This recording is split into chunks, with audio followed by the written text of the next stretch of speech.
Uh, Kindly, anyone who is joining, please make sure your mic is mute. So in the last class, we took باب التاءات, we took المقطوع والموصول, and today we are into the last parts of الجزرية, which is باب همز الوصل.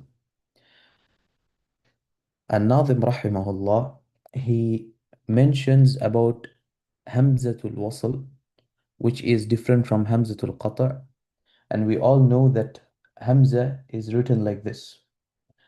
If you see in the Mus'haf, you would find in certain places where you have an alif on top of that a Hamza.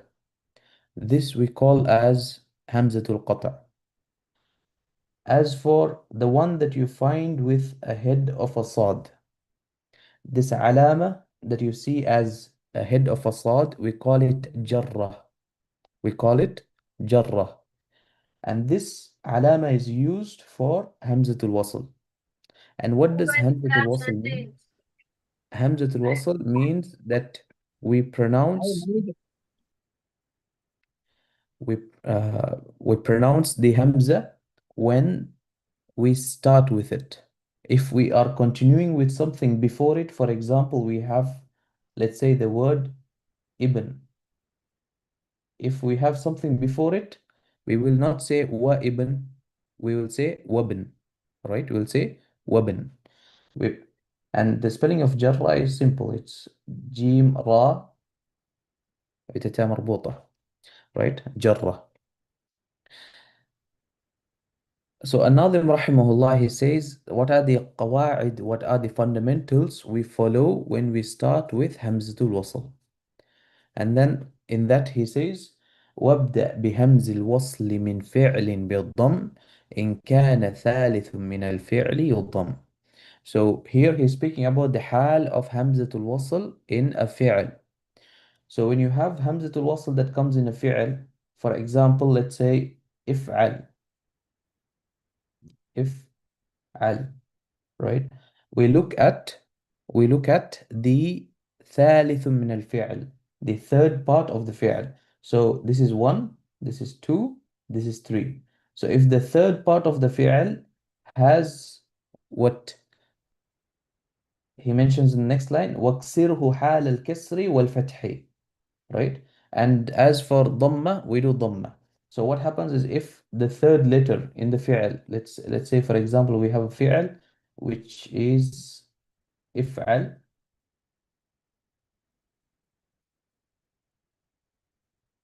we look at the third letter. If the third letter is a fatha or a kasra, then the hamzatul wasl will have a kasra. If the third letter is a dhamma, the hamzatul wasl will have a dhamma. And this is in the case of a fi'l. If it is the case of an ism, so before we go to the ism, there is a couple of words where the Hamzatul Wasl, even though you see a Dhamma, it will be a Kasra. For example, when you don't say Umshu in the word, for example, in. So these are the exceptional words which the Qa'idah does not apply.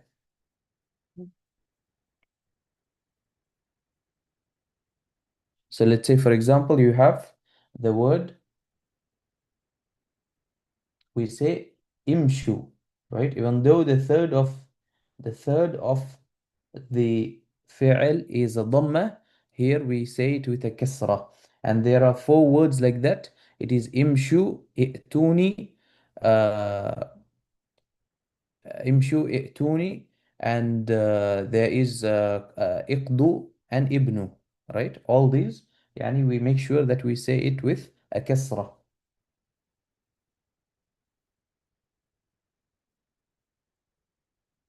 And ibnu.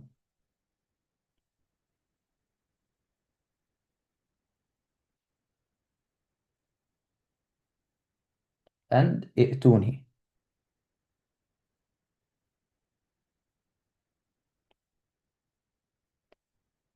Right? So in these places, how do we read it? We don't make the first word, we don't make the Hamzat al-Wasl al-Dhamma, we make it a kasra. And these are the exceptions that is there for the fi'al, for the af'al.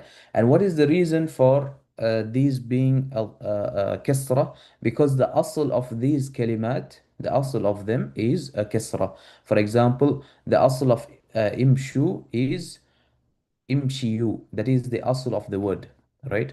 Likewise, it's i'tiyuni, right? It's not i'tu, it is i'tiyuni. So that is why there is a kasra on this, because the asl of them, if you see, يعني imshiyu, يعني it's aslan, the third haraka uh, is a kasra, and that is why we have the kasra. For example, iqdu, the asl is iqdiyu, right? So that is why you have a kasra in the Hamzat al-Wasl in the beginning. The next part that we want to see is what happens when there is when it comes to asma. When it comes to asma. وفي الأسماء غير اللام كسرها. That is the قاعدة. When it comes to an ism, the asl is what? يعني we start with a kasra. For example, we have some of the ism, the nouns such as we have, for example, istighfar, right?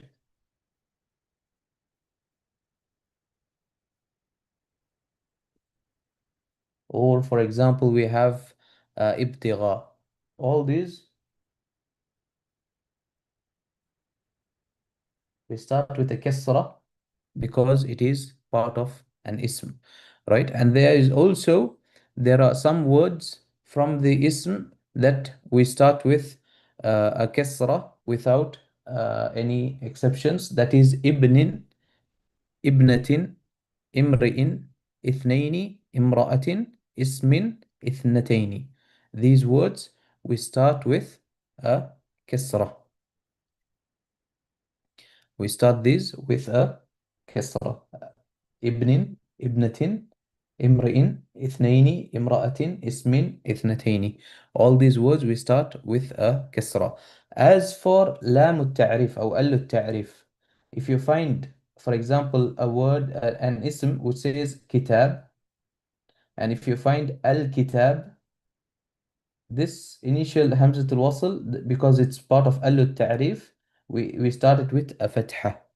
We started it with a fatha. And these are the qawaid that you should know in terms of hamzatul wasl.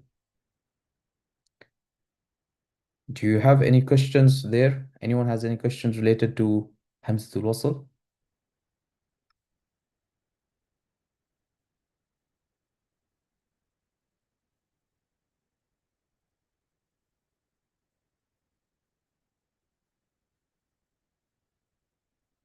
ممتاز. We can go to the next bab. الناظم رحمه الله. He talks about باب الوقف على أواخر الكلم. How do we stop at the end of a word? And generally we know the qaida that the Arabs, when they would stop at the end of a word, they would put a sukun. That is what we know, right? Al-asl in waqf, when they stop, they put a sukun. But there is also two other awjuh that you can stop in, two other ways. And that is what An-Nadhim rahimahullah speaks about here. He says, وَحَاذِرِ الْوَقْفَ بِكُلِّ الْحَرَكَةِ إلا إذا رمت فبعض الحركة إلا بفتح أو بنصب وأشم إشارة بضم في رفع والضم. The قاعدة he says about يعني رمت يعني روم, and also وأشم إشمام. He's talking about روم and إشمام. So when there is certain places, what is a roam in the first place? What is a roam? A roam is a way of stopping where you say one third of the haraka, and the person who is close by can hear the haraka slightly, but the person who is far away will hear it as a sukun almost. And the Part of Rum, we apply it only in Dhamma and Kasra. We do not apply it in Fatha. We apply it in Dhamma and Kasra only. For example, let's say, for example, we have the word nasta'een. So when we stop in nasta'een, we can, when we stop with the sukun, we know there's mad arid li sukun. We stop with two harakat, qasr or tawassut, four harakat or six harakat, as we want, because multiple awjuh in terms of the mad is there. But as for Raum, it will come only in qasr. When there's مد عارض للسكون, it comes only in قصر. So we say نستعين, نستعين, like even less than this, right? You see the dhamma that is there, نستعين, we do not complete the dhamma. We say only 1/3 of the sound, and that is what you call as rom. We say نستعين, نستعين, like the person close by will hear the dhamma. As for the person who is far away, will not hear the dhamma. And that is the ruling of Raum. And Raum comes only for dhamma and kasra, right? For dhamma and kasra, where you give 1/3 of the sound. The person who is close by will hear the haraka a little bit. The person who is far away a bit, he will not hear the haraka. Then we have the other way of stopping. So either we can stop with a sukun, or we can stop with a rom, or we can stop with ishmam. وأشم إشارة بالضم. Right? The other one is ishmam.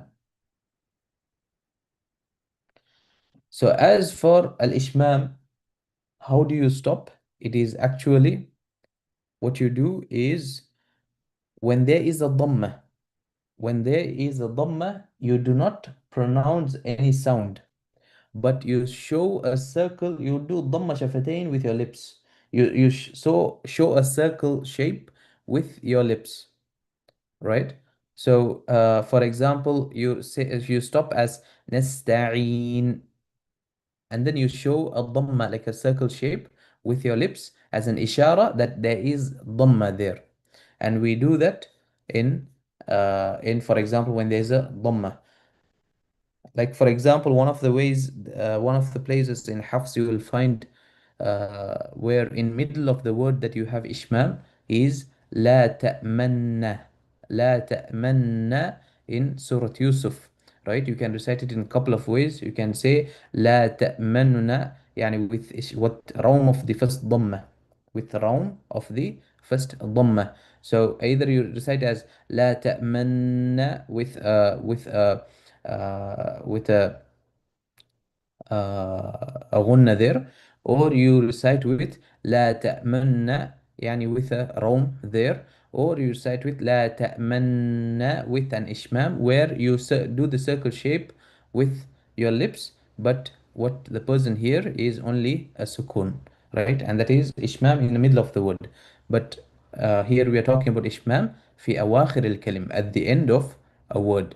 So ishmam, what you do, you show an alama of a circle shape with your lips, and you uh, you do not uh, pronounce, or you do not make the sound of the dhamma.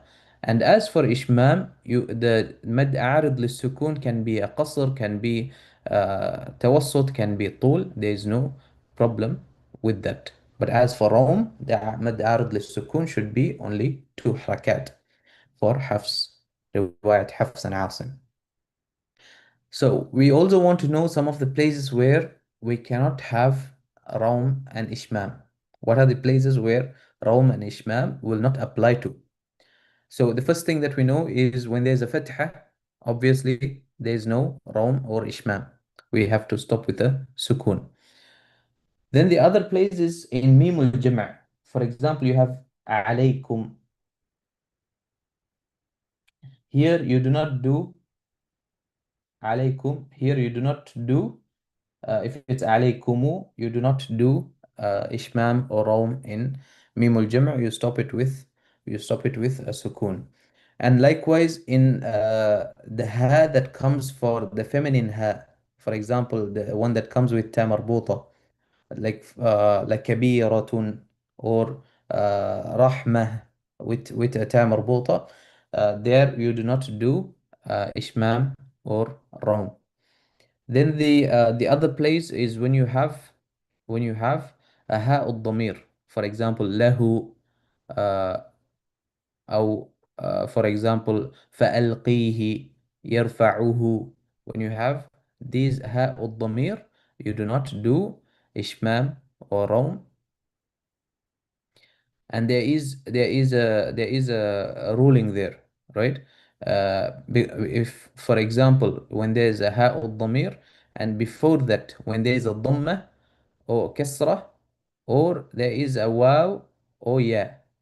But as for if the هاء الضمير before that is a فتحة or if there's an alif, then there is no problem doing روم or إشمام if there is a فتحة or an alif before the هاء الضمير. For example, for the word له, it would be fine, but يرفعه, you cannot do إشمام or روم. And again, this is a khilaf between the madahibs of the scholars. Uh, there are scholars who say that there is no ishmam or rom completely in the ha al-dhamir, and there is the madhab of some of the qurra like Imam Ibn al-Jazari rahimahullah, where he makes an exception for when there is a fatha or an alif before the ha al-dhamir.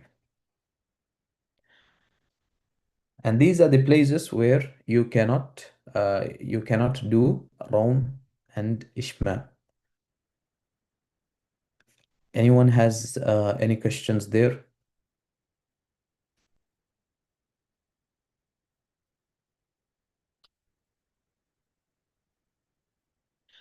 As for the length of the med, so here we are talking about med a'arid للسكون, which is the med that comes at the end of the words when you stop there. For example, نستعين, العالمين, الرحيم. This med a'arid للسكون, it is permissible for you when you stop with the sukun to either stop with 2, 4, or 6 harakat. But as for Rome, if you're going to stop with Rome, you only stop with 2 harakat. And as for Ishmam, you can stop it with 2, 4, or 6 harakat. And there is no problem with that.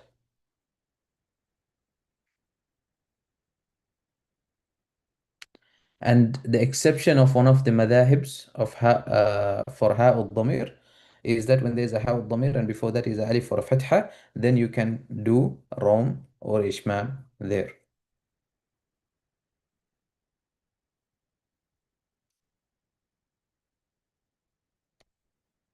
So we have come to the end of Al-Jazariyyah. And before we finish, I would like to also tell a couple of things. That is, most of the rules of tajweed, you find it in Jazariyyah. Most of the rule, there's another question as for Ishmam. Is it only for the words ending with Dhamma? Yes, it is only for Dhamma. You cannot use it for anything else. So as for Jazariya, you will find most of the rulings of Tajweed is mentioned in Jazariya. Almost we could say 80% of the Tajweed of Riwayat Hafs and Asim is mentioned in Jazariya. But there are some rulings which are not mentioned. For example, the Maratib al-Tafkhim. Or for example, in terms of the Hukum of Isti'adha, Basmala. Or for example, Itmam al-Harakat. Uh, and many other couple of rulings that you would see which is not mentioned in Jazariya as it is only a muqaddimah.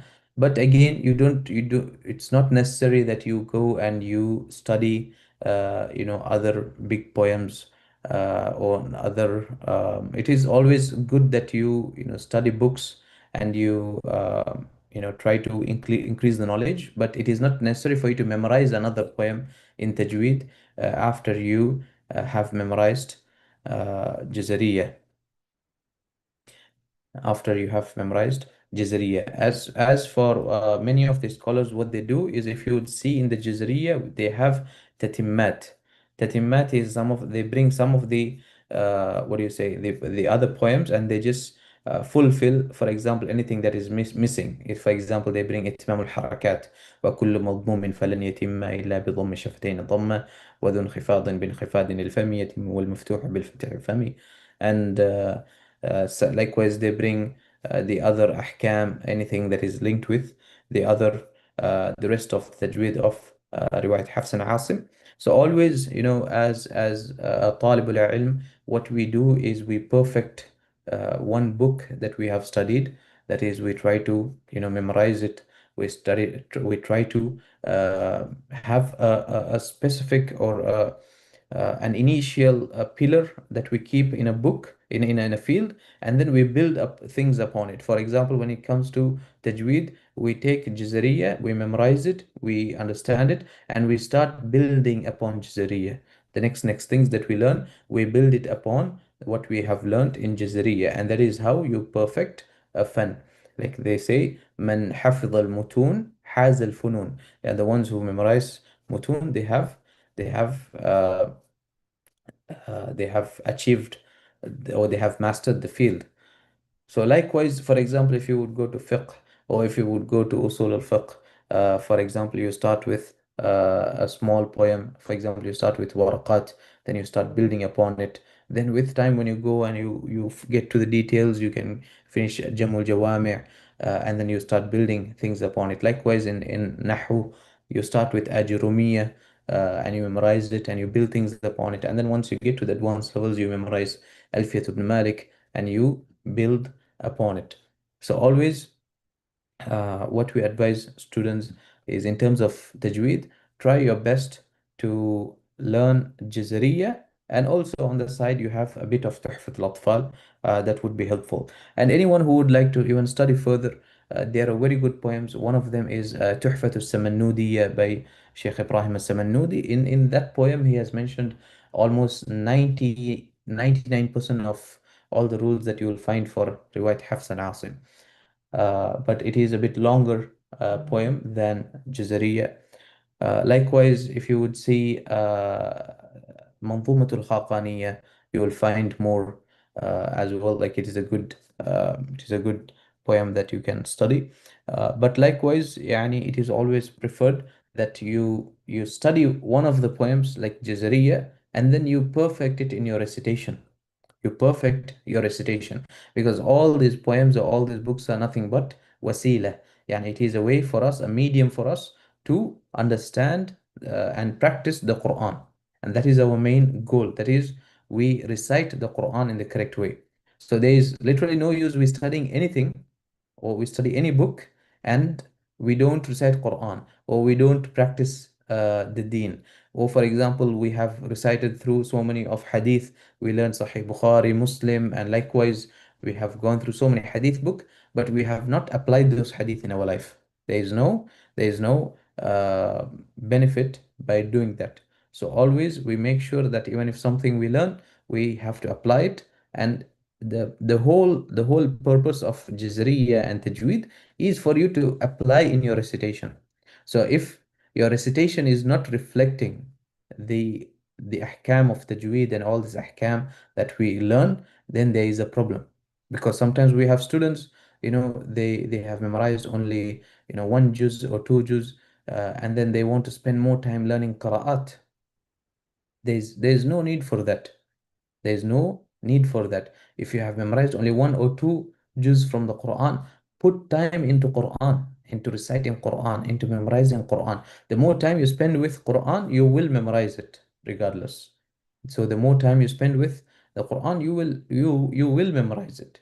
So sometimes we call these all these as ulumul ala, which is yani the sciences of the tools that is there when it comes to Sharia, right? When it comes to Sharia, because the fields of the Sharia in its own are the Quran and the Sunnah and the fiqh of those related to it. But as for the outer things, like you find tajweed, you find lugha Arabiya, all these are tools that is there for you to perfect this Quran, the Quran, the Sunnah, and the Sharia of Allah subhanahu wa ta'ala. So we always make sure that we use our tools to the best and we try our best to spend more time with Quran. If you're spending, let's say, 1 hour for Jazariyyah, you got to spend at least 10 hours for Quran. And that is how your ratio should be, that you spend more time with Quran, you try to memorize the Quran, you try to apply these rulings that you learn. And likewise, when you learn something, you try to memorize it so that you know where are the rulings being applied, what are the places. For example, okay, I'm reciting about Maqtu al-Mawsul. For example, I'm stopping in this place in Surah Al-Nahl or in Surah Al-Ra'd. Yani is it Babu Ta is it coming under Babu Ta'at, or is it coming under Maqtu al-Mawsul, or what are the rulings that is there, and you bring this into application. And that is the most important part of Jazariyyah. الناظم رحمه الله, after he mentions about this, he's bringing the khitam of the poem. He says, وَقَدْ تَقَضَّى نظمي المقدمة مني لقارئ القرآن تقدمة. And I have given forth this nazm of mine called al-Muqaddimah to the Qari al-Quran, to the reciter of the Quran. And he says, أبياتها قاف وزاي في العدد. أبياتها قاف وزاي في العدد من يحسن التجويد يظفر بالرشد. So he says the number of lines is قاف and زاي. We use these some of the letters of Abjadiyya to represent certain numbers. So قاف is 100, represents 100, زاي represents 7, and he says it is 107 lines in its abiyat. And he says من يحسن التجويد, the one who perfects his tajweed, he will come out with, يعني he's going to come out يظفر بالرشد, يعني he will come out as a person of rushd, of someone of uh, of a winner, or a person who is victorious or successful, because it will fix his language of Arabic, as well as it will fix his Quran. And that is the reason. And then this is where Imam Ibn al-Juzri rahimahullah, he ends his poem up here in this place. And then some of the ulamas who came afterwards, they add this line, وَالْحَمْدُ لِلَّهِ لَهَا خِتَامُ ثُمَّ الصَّلَاةُ بَعْدُ وَالسَّلَامُ على النبي المصطفى وآله وصحبه وتابعي من واله. And this is where the poem of المنظومة الجزرية finishes, والحمد لله رب العالمين. So we have finished the منظومة of الجزرية. And likewise, I advise you all to put more time into, reciting the Quran, have ikhlas in your amal.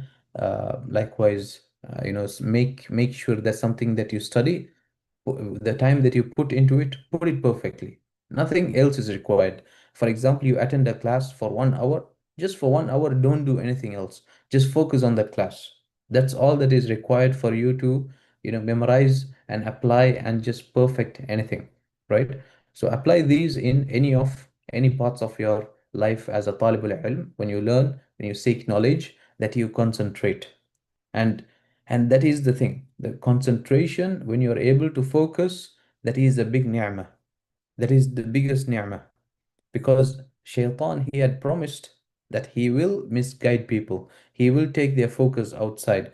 The way in salah, when you go and you do takbir, the way shaitan comes to you and he gives you other thoughts, you sit for a class, you sit to study, shaitan will come with 1,000 other things, because he literally said wala udillannahum. All right, he said that he will misguide the people. So try to break this habit where, when you sit for a class, you try to commit to that class, you try to be serious. And these are some of the akhlaq and the etiquettes of a talib al-ilm, that they would take notes, they would memorize the things that they study, they would remember it later, so that they can also apply it in their life. So inshallah, we will end there. We have a couple of other classes upcoming, inshallah. We have a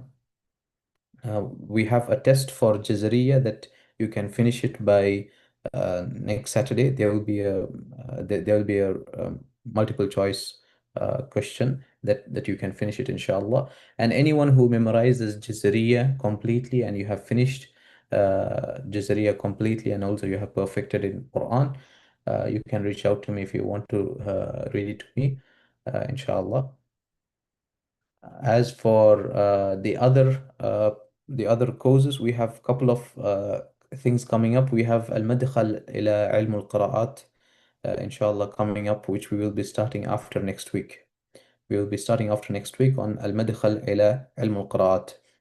And also there is بلوغ المرام that is starting tomorrow. بلوغ المرام is a hadith book that has all the hadith linked with fiqh related hadith. And tomorrow, Sheikh Suhaib Al-Hashimi, he is one of the mashayikhs who learned under Sheikh Salih Al-Usaymi in Saudi Arabia. And mashallah, Sheikh Salih Al-Usaymi, as you all know, he's one of the mashayikhs of hadith. So inshallah, you have an opportunity on Sundays to participate in that course where you take from Bulugh al-Maram. And inshallah, going forth from the part of Quran, we'll be taking Madkhal ila ilm al-Qira'at, introduction to the science of Qira'at, the seven ahruf, and also we will be taking Tuhfat al-Atfal, and also we will be taking Ulum al-Quran. So it will come one after another, inshallah. So Ulum al-Quran, we want to take the book of Al-Itqan by Imam al-Suyuti, rahimahullah, and we want to go into the depths of it a bit. And then going on with time, inshallah, we will focus on certain things in qira'at, as well as we will focus on certain things that is related to tafsir. So this way, these courses again, it is yani if you're able to pay $5 a month, that would be grateful. If you are not able to pay, you still can attend and you still can benefit from those. And that is the reason why it is kept so low, that you all try to benefit from these as much as you can, inshallah. So going forward, inshallah, the so next we'll start with Madkhal ila ilm al-Qira'at. Then in between, after that, we will do تحفة الأطفال, and then we'll start الإتقان في علوم القرآن. So مدخل إلى علم القراءات will have many parts from علوم القرآن. We'll have from the book of علوم القرآن, and then afterwards we will continue with the rest of them, inshallah. And a kind request from all of you, try to, inshallah, try to put your best efforts to help run these programs in terms of getting the message across to the people who would be interested, getting anyone who would be in similar fields to join, participate. Likewise, any types of contributions, inshallah, is almost always welcome, inshallah, because again, we have this plan of building a platform where we can get the message across from the mashayikhs of this era, who are the scholars of fiqh, who are the scholars of Quran, who are the scholars of hadith, especially in Quran, and that's the main place where we are focusing a lot, that we get it from those scholars directly to the English world outside, right? That is our whole thing that we're trying to achieve, because these scholars who live in Mecca and Medina, like the Kibar Mashayikh, the outside people do not have access to them, right? And likewise, the knowledge that is being taught by them goes to the countries after a couple of sanad, and after a couple of narrations. For example, the students who learn under these mashayikhs in Mecca or in Medina or in other places, they learn under these mashayikhs, and their students, the students of their students, are the ones who learn under them, and then the students of their students are the ones who go to the different countries, and they try to do da'wah, and they try to teach things. So by the time you reach that level of the sanad, there are so many things that is missed out, and the knowledge kind of gets less, and that is one of the reasons why you see many of these books are not visibly taught as much. If you see 5 years ago, you would have struggled to find an explanation of Jazariyyah in English, right? In Arabic, obviously it is there, and these are kind of the problems that is there. But inshallah, yani, our whole goal is to get the messages of da'wah from these mashayikhs and the books directly to the people, especially in the English world, and also with time to support them learning Arabic language and to take from those mashayikhs directly, because now you have the element of internet where you all can we all can benefit from it and study from those mashayikhs directly, or whenever you go to Mecca or Medina, you sit in the halaqat and benefit from those, inshallah, as much as you can. Is there any prerequisite for ulum al-Quran? No, there is no any prerequisite. Inshallah, everyone will be able to understand, bi'idhnillah. And one of the reasons why we want to do this is there are so many things that is being misinterpreted, or there is so many shubhat that is brought out, especially by the Orientalists in the West, and many of nowadays the da'is who are the du'at of the English world, they are falling into these shubhat. They are falling into this shubhat, and they are also unfortunately, since they have limited knowledge of certain fields, يعني, they get washed away by those shubhat. For example, in terms of the sab'ati ahruf, when we hear many of them speak, we hear many of them speak, and many of them, when they speak about sab'ati ahruf, either they say it is seven dialects, or they go in the form of, oh no, the meaning is not clear, etc., etc. They go in a different path, and none of these people who are very prominently speaking about sab'ati ahruf,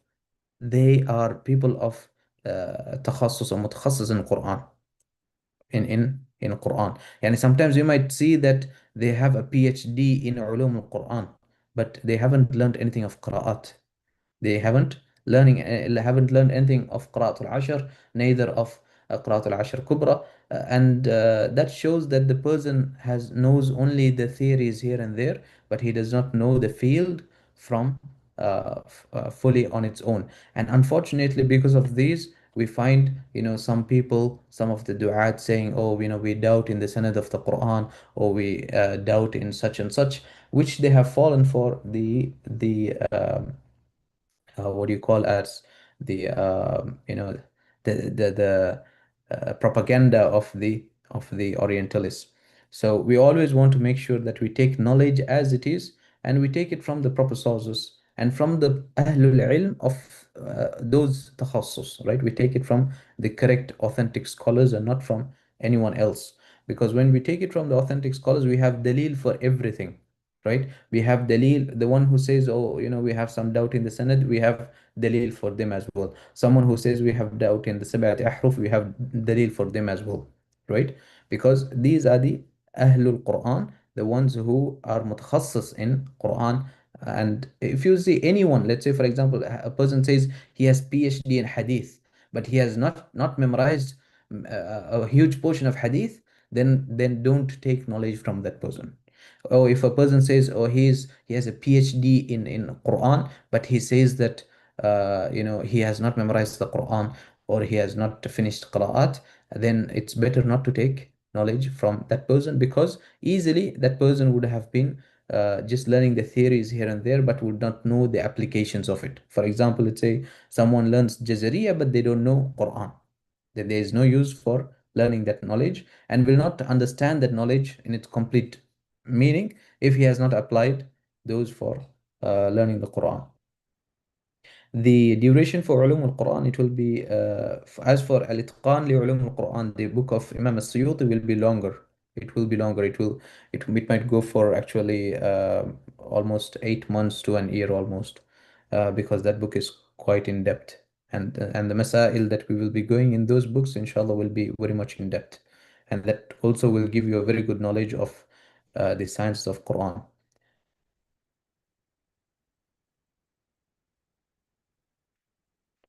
So inshallah, if anyone has any questions, you can ask me now, or inshallah, you can message on the WhatsApp group in the future.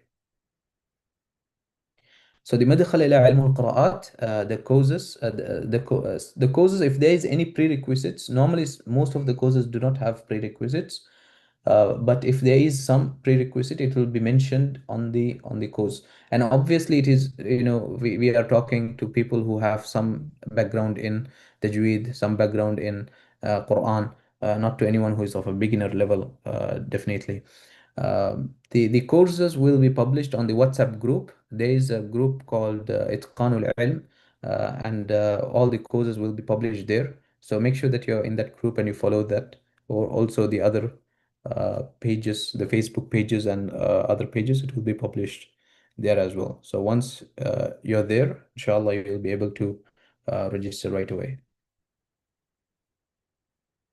And we ask Allah subhanahu wa ta'ala that He blesses us with the knowledge that we learned, and then He makes it beneficial for us. Like we ask, we say, Allahumma inna nas'aluka ilman nafi'a wa amalan mutaqabbala wa rizqan halalan tayyiba. And we ask Allah subhanahu wa ta'ala that He blesses the knowledge that He has given to us, and that He also gives us knowledge that is beneficial and not anything of misguidance. We always ask Allah subhanahu wa ta'ala to guide us to the straight path. And we always know that, indeed, the huda, inna huda Allahi huwal huda. The guidance is nothing but the guidance from Allah subhanahu wa ta'ala.